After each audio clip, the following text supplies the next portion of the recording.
안녕하세요. 오늘 저희가 함께 살펴볼 거는요, 데이터 기반 디자인 자료인데요. 특히 다이나믹스랑 에이전트 시스템 부분입니다. 아, 네네. 그 강의 영상하고 요약본 보내주셨죠? 네.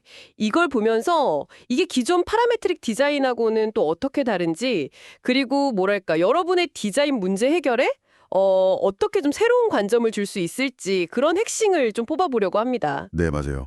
그냥 딱 정해진 규칙만 따르는 게 아니라 이제 시간 흐름에 따라서 요소들이 막 서로 영향을 주고받잖아요. 그쵸? 그러면서 어떨 때는 진짜 예상치 못한 결과가 나오기도 하고 뭐랄까요, 약간 살아있는 시스템 같은 느낌이죠. 오, 살아있는 시스템이라 흥미로운데요? 그럼 바로 본론으로 들어가 볼까요? 첫 번째 개념, 다이나믹스부터요. 이게 결국 시간 순서에 따라 상태가 변하는 걸 다루는 거죠? 뭐 스프링 모델 같은 거 예시로 드셨고요. 맞습니다. 핵심은 반복적인 계산과 조정이에요. 그 스프링 모델을 보면 점들이 이렇게 연결돼 있잖아요. 네네. 그 점들 사이의 현재 거리를 목표 길이하고 계속 비교하는 거예요.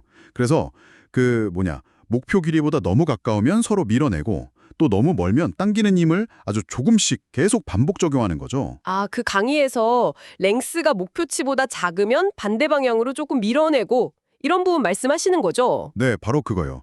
그걸 계속 반복하면서 전체 형태가 스스로 어떤 안정점을 찾아가도록 유도하는 방식입니다. 그러니까 단순한 규칙의 반복인데 그게 서클 패킹이나 인장 구조물처럼 되게 복잡한 패턴을 만들어낸다는 게 되게 신기했어요. 네, 맞아요.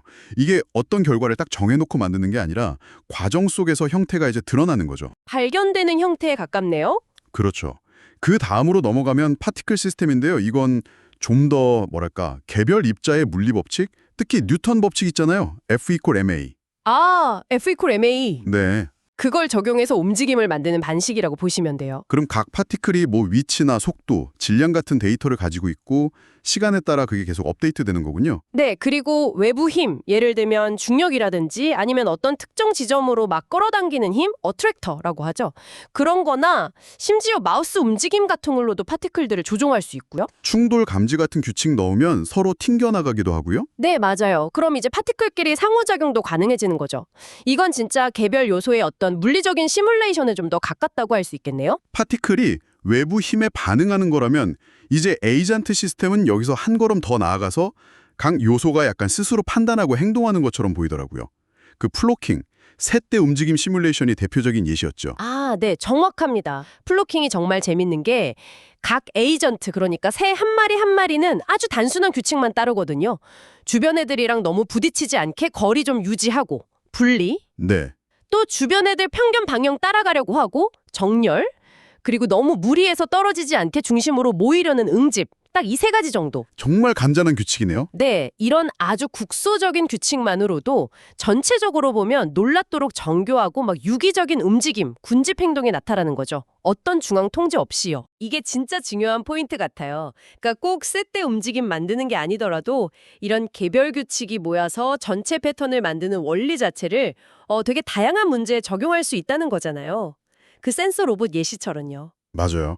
센스 로봇들이 각자 그냥 자기 주변의 수질 오염도 같은 정보만 보고 이동하는데 그게 모여서 전체 오염 지도를 만들어내는 것처럼요. 아하. 그리고 여기서 또 중요한 게 환경의 역할인데요.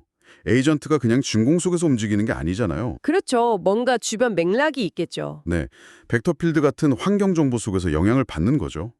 예를 들어서 벡터필드가 뭐 바람의 방향이나 세기 아니면 뭐 특정 지역에 대한 선호도 같은 걸 나타낼 수 있는데 에이전트가 이걸 읽고 자신의 행동을 결정하는 데 참고한다는 거예요. 환경을 인지하고 반응한다. 네, 이 환경과의 상호작용이 결과에 또 중요한 변수가 되는 거죠. 들어보니까 정말 복잡한 상호작용 시스템인데 이걸 실제로 구현하려면 결국 코딩, 특히 객체 지향 프로그래밍, OOP가 중요하다고 엄청 강조하시더라고요. 왜 그런 건가요? 아, 네. 그럴 수밖에 없는 게 수많은 에이전트들이 있잖아요. 각각의 상태, 뭐 위치나 속도, 뭘 인지하고 있는지 같은 정보들, 그리고 행동 규칙들, 또 얘네들끼리의 상호작용, 거기에 환경 데이터까지. 이걸 효과적으로 관리하고 구조화하려면요. 네. 클래스, 객체, 캡슐화 같은 OOP 개념이 없으면 사실상 다루기가 너무 어려워져요. 약간 게임 만들 때 수많은 캐릭터랑 월드의 복잡한 관계 설계하는 거랑 비슷하다고 생각하시면 될 것 같아요. 아, 그래서 강의에서 결국 OOP를 알아야 돼요. 라고 딱 잘라 말씀하신 거군요. 네, 단순히 코드 문법 아는 걸 넘어서 이 문제를 어떻게 구조화하고 시스템으로 설계할 거냐, 그 능력이 중요한 거죠. 그 수영을 글로 배우지 말고 물에 들어가라는 비유도 비슷한 맥락이겠네요. 결국 직접 코드로 부딪혀 봐야 한다는? 맞습니다. 직접 해보는 게 중요해요.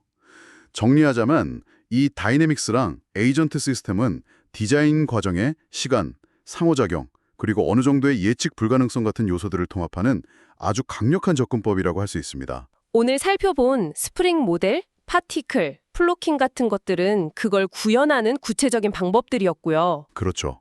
핵심은 결국 디자이너의 의도를 어떤 개별 요소들의 행동 규칙이나 환경과의 상호작용 방식으로 바꾸고 시뮬레이션을 돌려보면서 거기서 나오는 결과를 탐색하는 거라고 볼 수 있어요. 그리고 이걸 잘하려면 말씀하신 대로 OOP 역량이 뒷받침되어야 하고요. 네.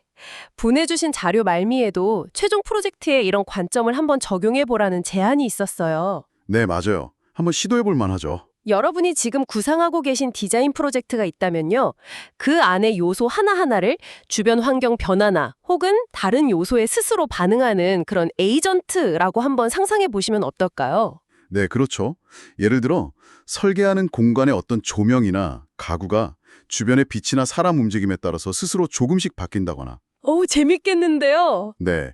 그러면 뭔가 예상치 못했던 어떤 새로운 패턴이나 효율성 같은 게 발견될 수도 있지 않을까요? 흥미로운 질문인 것 같습니다. 오늘 탐구는 여기까지 나누겠습니다. 감사합니다.